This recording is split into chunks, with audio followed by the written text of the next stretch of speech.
I see you doing a lot of boxing. What's happening there? Look, when the pandemic hit, the gyms closed, and that was my main source of exercise. But my trainer that I used to do group lessons with was offering some private lessons, and I thought, why not? And just got really into it. You're So looking I've sharp. You got a very quick jab on you. That's something I've always struggled with because I do a bit of boxing myself. I'm not very good, but yep. The jab is one of the things that I've always struggled with. And John Wayne Parr, who is a Muay Thai fighter out of the Gold Coast, he's double jab and even triple jab is exquisite. The way that he moves in general when it comes to striking is it's like a dance. And the way that he lived in Thailand for a long time, and everything he does is flowing and beautiful, and it's just marvelous to see him to move around the gym. He tried to teach me there for a while, and I was just absolutely hopeless as a pure white boy who can't dance and can barely move as it is. It was a tough ask for him to try to teach me the ways of the martial artist. Oh, look, I think I've seen a few videos of you as well. You've got the reach, you've got the strength. So I don't know if you really need the dancing ability there, but no, when you've done more martial arts, you come to really appreciate the artistry of it. And like you said, it really is like a dance. The best boxers out there, they flow so it's magnificent watching it. Yeah, it's effortless. It seems effortless. Obviously, there's a lot of training that's gone behind every single fighter that people sit and they admire. But when you see people like even Robert Whittaker, when he was fighting Yoel Romero for the second fight, there was a triple jab that he threw. And I'd been working on my jab at the time. And I know we've already covered jabs, but I was working on my jab at the time. And the way that he threw that triple jab was it was like it was slow motion. It was perfect. And Romero ate all three jabs. And I was just like, holy shit, this guy is this is just a whole nother level of professional. But it takes poetry. Yeah. What does Rogan always say? Well, it's not about I've heard. Sorry, say it again.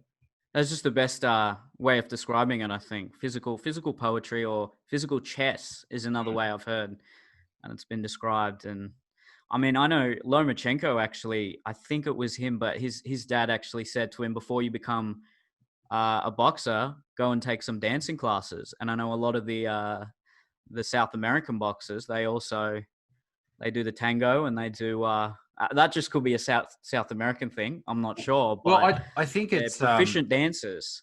Yeah, it's got a lot to do with beat and how it sort of plays through your body. Like this morning at my training, Coach Paulie, Warrior World Gym in Newcastle, by the way. And next time you're down, Neil, you have to come along. It's the best gym in the city. Definitely.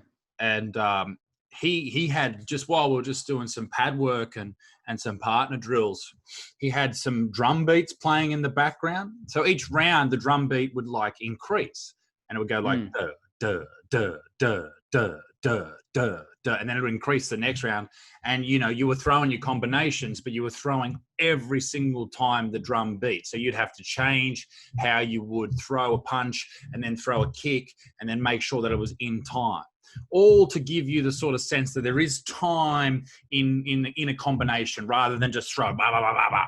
Like you can throw it bop, bop, bop, bop, like you would in a real fight. And I think that was really interesting. And the reason Paulie was saying to do this is when the chips are down, you know how to focus yourself when you need to throw a certain combination when someone's coming at you and there's not time to react. Your body knows where you need to be at that time. Yeah, that's really interesting. And look, I'm not as much of an expert as these guys, but I've definitely found myself enjoying it a lot more when I got my iPod on and at the Heavy Bag of my gym, just trying to actually jab and cross to the beats. It's fun. It's like a dance, and it doesn't even feel like cardio. It doesn't feel like exercise. I genuinely just enjoy it. I look forward to it. Been trying to do it every day as well. So, yeah, look, I've been really enjoying that. It's kept me fit throughout lockdown, and it's good. It's a really good exercise, right? Because it works your muscles and your fitness and cardio. So anything like that, I'm really interested in. Swimming is another good one like that. All the swimming pools closed. So yeah, martial arts, especially boxing, big fan.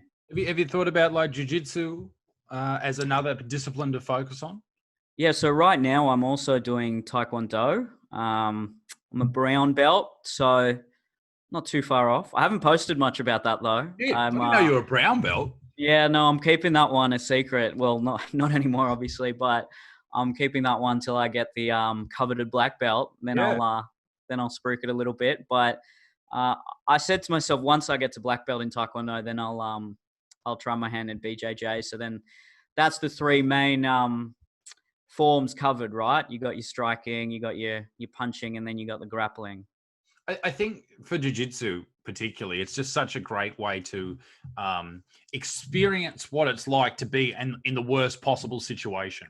And, if you're someone who has been, you're in a fight or someone's attacked you and you're on your back or they've got your back, and most people have no idea what to do. Like, do you just spaz out and try and get out of it?